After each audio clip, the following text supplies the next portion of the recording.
Is okay. We are Yay. broadcasting. Yay. Well, welcome everybody today. We've got Jamie Morrow here today, and she's a registered nurse that works in the mental health field and has for quite a few years now. So she's just moving. She's had her private practice, but now she's moving to a new location in Lansing, Michigan. So I'm really happy to invite Jamie here today to talk about some of the things that you can do to decrease stress during trying times. Go ahead, Jamie. Thank you. That's new news, actually. Most people don't know that Yeah, I'll okay. be at Breaking Therapy news. Central. So Yeah, new place. I'm going to get calls from family and friends after this, I'm sure. Yeah, you probably will. Awesome. All right. So yeah, I'll be joining my friends Andrea and Meg at Therapy Central. I actually know Andrea from years ago when we worked in mental health together. And Meg worked in the same setting as well, but after I had left there. So I'm That's really awesome. excited. It's great when you know people and Right. you know how amazing they are. And yeah, there was no hesitation at all. Like I'm so excited about Yeah, it. and you're amazing too. So tell us a little bit more about what you do. Auricular therapy, explain that. Yeah. So I have always loved mental health. It's always been my passion. It's been something that, mental health has impacted my life since childhood and continues to impact my life to this day. So I went out searching for more ways to help people. I knew there was more out there. And one of the super cool things that I found was auricular therapy. And it's a form of traditional Chinese medicine. Mm-hmm. But it's scientifically proven, and there are medical journals that support it. It's done in hospitals, and what it is you're accessing acupuncture points on the outer ear. I never knew until I went to the training that you can access essentially your whole body through the outside of your ears. So it's really amazing, very, very safe. Very cost effective. And really what it helps to do is to release anything that we're holding in our detox organs.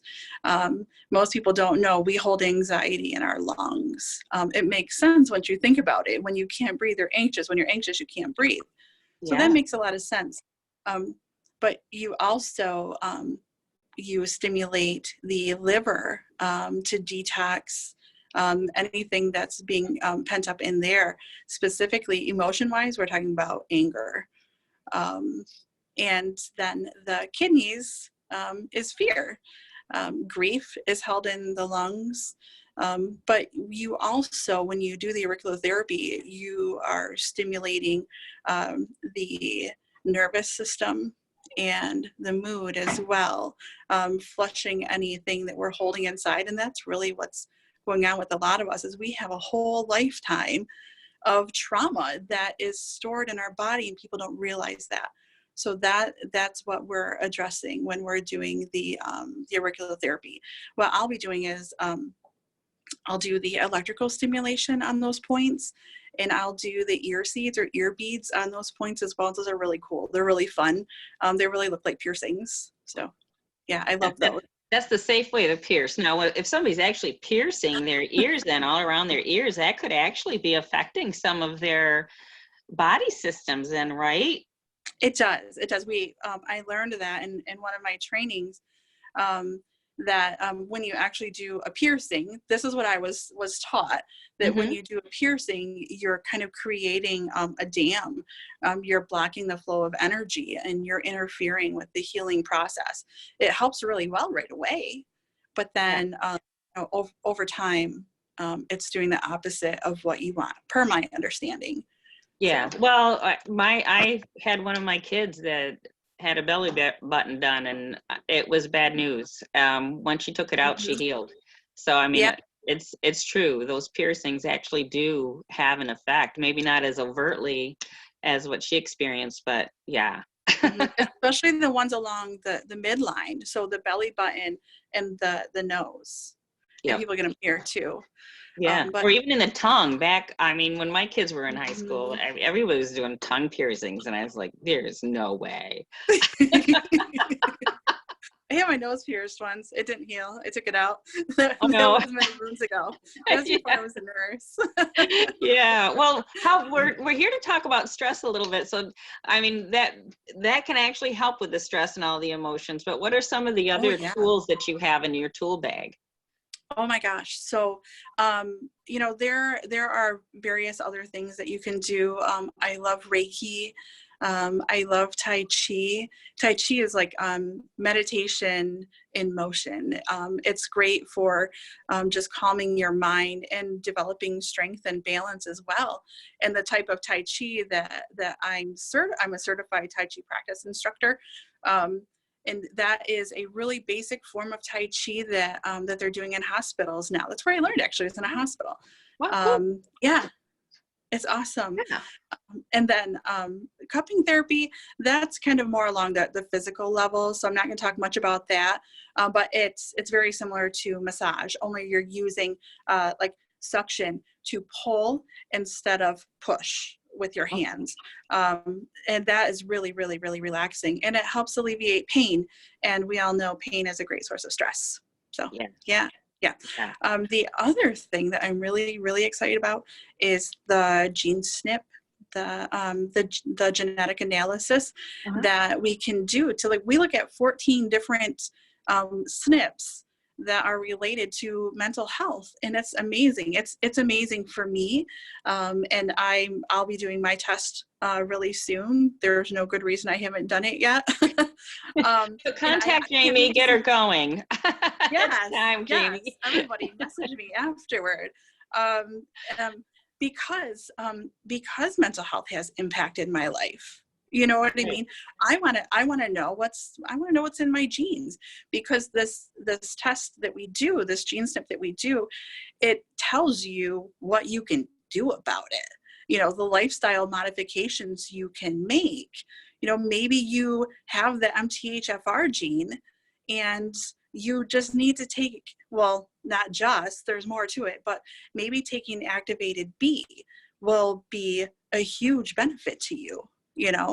Right. There's maybe it's the diet. It's going to tell me what diet. It's going to tell me the exercise that is best for my genes. And the form of stress release, like, do I need to do yoga? I mean, what do I need Right. to do? Because I've been pulling out all the stops, and I want to know that what I'm investing my time and energy and money in is what's going to work. Right. Right. Yeah. Right.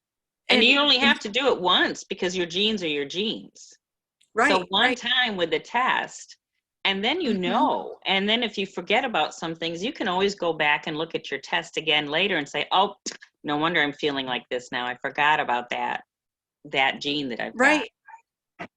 Absolutely. And you know me, I'm such an empathetic person, and I'm always thinking about everybody else. Yes. So that's one of my huge motivators, though, for Yes.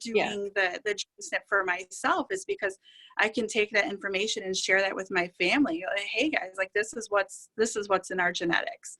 This is what we're working with. And of course, everybody's different. Like, we They may are. not all have the same, results. We're not going to all have the same results, but we'll have Right. something to work with. You Right. know, But meanwhile, it, some other like nutrition and supplementation and so forth that you can use for stress, right? Yeah. So when you're thinking of mental health and stress, you want to look at B's and C's, D's, magnesium. For me, the vitamin D and magnesium, they play a huge role in my life, huge. And I have to tell you, as a mental health nurse, I have not. I think there's been one time in my 16 years of nursing that I've seen what the allopathic, medical system, the regular health system, considers to be a normal vitamin D level. Almost everybody, according to the lab results, are really deficient. And Hmm. that is, it's a problem. It affects your mental health and it affects your physical health as well. And, if you talk to a holistic health person, they're going to tell you that they're looking for a vitamin D level that's much higher than what we're actually looking for when I'm on the unit at the hospital. Right. It's twice as high. So, yeah. Right. Yeah, and Um, it's important to know that the darker the skin that somebody has, the more likely they are to be deficient. So it's I just, didn't know that, Pam. oh yes. I Yeah, learn something because every the time I melanin, talk to you. oh my, yeah, because the No. melanin blocks the D from coming in from the sun. And so the more Oh. melanin in your skin, so if you're African American history or your Hispanic history, you know, any kind of dark skin Mhm. ancestry, and you're displaying that in your skin, yeah, you're much more likely to be vitamin D deficient. Wow. You hear that, family? You hear that? An I have important such a thing to beautiful, know. diverse family. I like, yeah, I love learning things that can help all of us. Um, and vitamin D and magnesium, they go hand in hand. Magnesium, I think typically when we have a vitamin D deficiency, we have a magnesium deficiency as well. Right, And from what I understand, the lab results aren't always accurate because a lot of the magnesium is not stored in the blood; it's stored inside the cells. right, Um, right. So it actually yeah. pulls from the cell to keep the blood level where it needs to be. So if you're a little bit low in magnesium in the blood, you're probably a lot low in the tissue. Yeah, Yeah, yeah. And magnesium relaxes everything. It right. relaxes your nerves and your muscles and your, It helps you it's. sleep, and sleep is important too, isn't it? To get that sleep. What do you offer for Mhm. sleep? Um, I'm happy you said that because I think most doctors would agree the number one thing you can do for your health is get good sleep. Hmm. Um, my favorite things for sleep is, of course, I meditate and pray and stuff at night, to each their own, whatever works for you. But magnesium at night, I do that every night. And I take turn down. I Oh, love turn down. okay. It has well, not the melatonin. It has the L-tryptophan, and it has the magnesium and a bunch of other great things. So I take that at night. It really helps me. I actually take half of the packet at night, and Hmm. then I take the other half in the morning because it just helps me focus and it helps my mood. And That's a good it idea. I love it. I love it. And for me, a half a packet is enough at night. And Okay. for me, I consider it like a PRN. Um, that's, Right. As medical needed. terms for something to take as needed.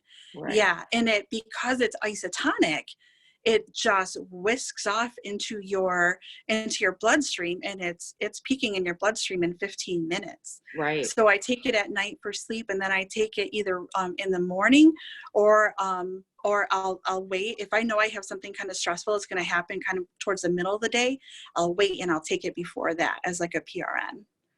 I It love it. actually increases serotonin levels, which is your happy hormone, because of that tryptophan. You have to have that to increase your serotonin. So, Yeah, yeah, it's a precursor to serotonin.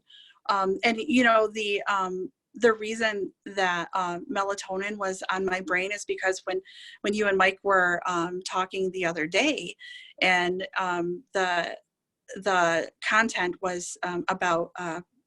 medications that Yeah. deplete nutrients. Right. There are so many people who don't know that antibiotics um, cause a really negative impact on our ability to create melatonin and serotonin. Is That's that right. right? Yeah, yeah, Yeah, yeah, because yeah. the B vitamins go so low. So, well, we're at our time Yeah. limit, Jamie. So I'm going to post some Woo-hoo. things on this about, some links to websites and stuff. So I hope everybody has a good Mhm. good lunch this afternoon. Nice, healthy, green stuff with it. And you guys all have a good day. And we'll see you tomorrow when we're doing some things on fitness, and then Friday we're doing some things on some benefits that our friend Ann Eustadt has seen from people being in quarantine. So everybody have a great day. Bye-bye. Thanks, Pam. This is You're fun. Bye. welcome.